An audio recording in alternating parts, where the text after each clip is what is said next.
but Yeah. it could have been like number 3 was a shit and number 7 was a shit. That's okay. Spread it the fuck out. Or even like the vomit. Yeah. Or the oh god, I was so worried about that. Yeah, the vomit and the. Here's where the. Real quick, what number 8 was? This confused the shit out of us. This was the most confusing one. This happens at the end of the movie. Yeah. A little closer to the end of the movie, and it just pops the fuck up. It's like Bing 8. Yeah. The scene is like, I believe it's Jessica Alba and Joe McHale. No, it's where she had her this is when the original Spy Kids, no name and no act. They were like, she was frozen in time. He was the only one who wasn't frozen. So he puts her finger in her nose. Whoa, settle down. Things are getting fucking wacky here. And then when her finger is in her nose, it just goes bing.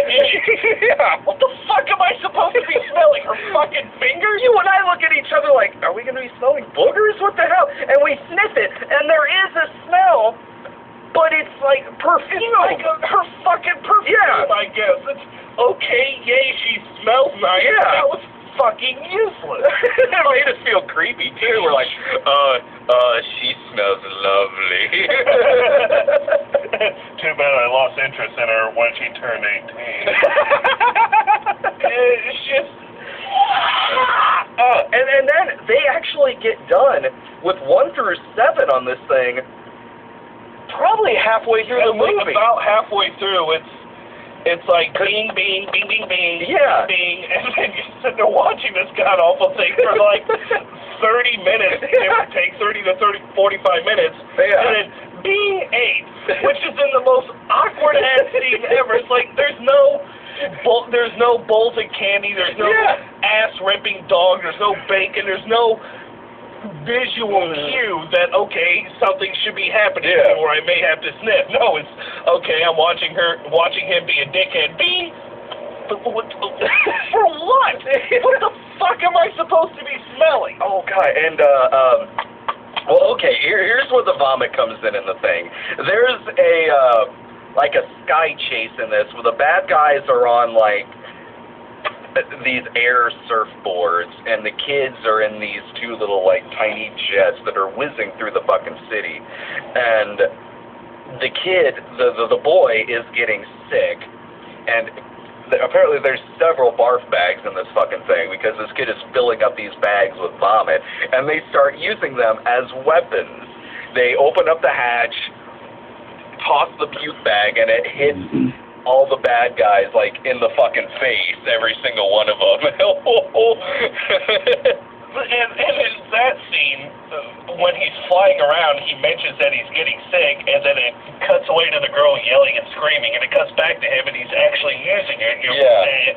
Vomiting. Okay, great. And so he chucks it out, hits the first guy, he falls off. He goes through a building, like a glass, like a window through like a skyscraper, and for a brief second you see like the old Looney Tunes silhouette of him upside down flying through. And then the girl's like, how many do you have? And he goes like this, use them. Then they're just full. Like, you don't see him actually vomiting. He's just full, and he has them at the ready. He throws one out, and we have 3, so one of them has to miss, and of course the second one misses, because vomit's fucking hilarious. Then he hits the third one, and of course they're going to make it wacky, so it hits the one surfboarder guy. He uses his grappling shit, accidentally grapples his partner.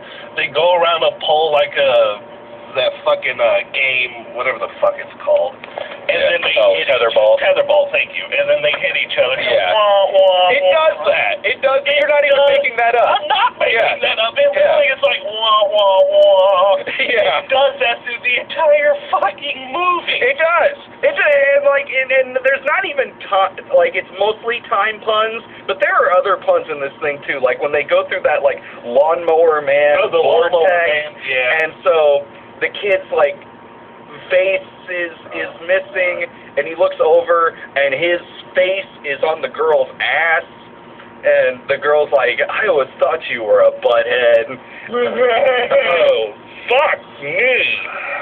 We wanted, there were and there was a family sitting right in front of us.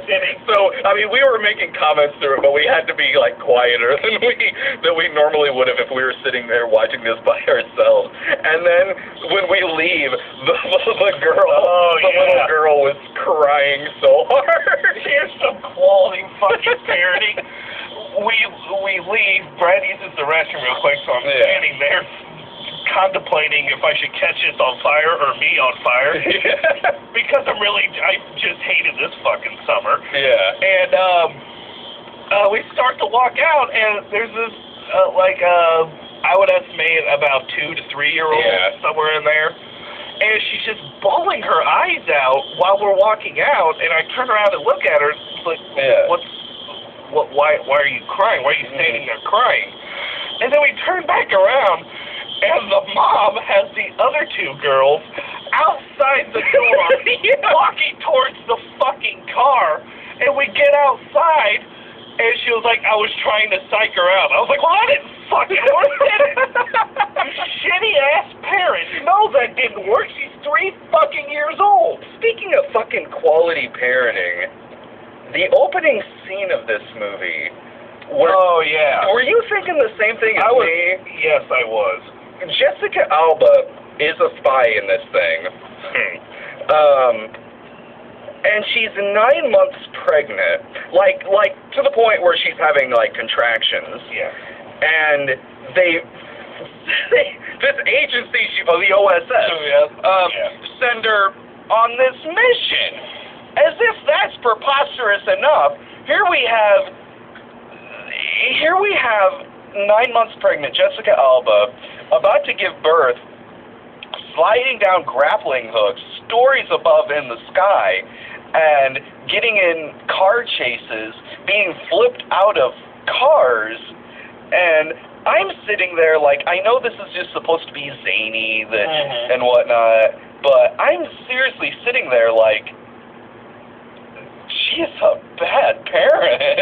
Like, terrible parent. Like this, but I mean, the movie, she's grappling, she's sliding down, she's in a car chase, there's all this shit. She's fighting guys. Yes, she is, and it's horrendous. Yeah.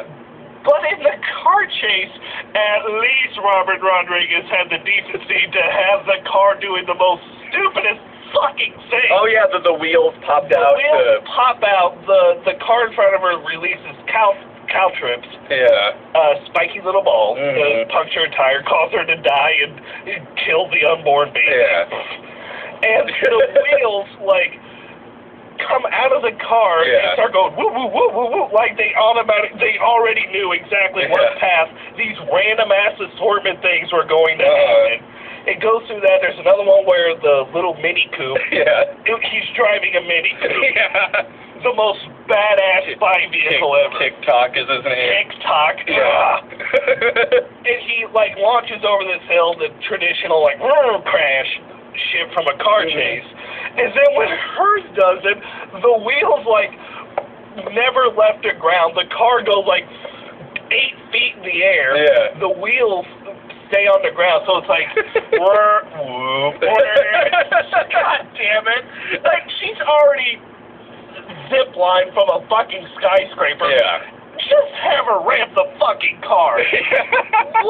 Why, at this point, 5 minutes into the fucking movie, do we really need to address that? Well, when you and I kind of leaned over too, because her water ends up breaking in the fight scene, where she's like, "What? My water broke." We were like, it was gonna ding. Number one. What? No. And also, this movie, it doesn't have a villain really. For the most, you're watching, there's TikTok, who is Dr. Insano. Yeah, why didn't nobody, you would have thought that somebody would have told us that Dr. Insano is in a fucking movie. Yeah, one of the villains is Dr. Insano, called TikTok. And And, oh man, I guess after you put together the human spider, like, you gotta do something to see your image. But, like,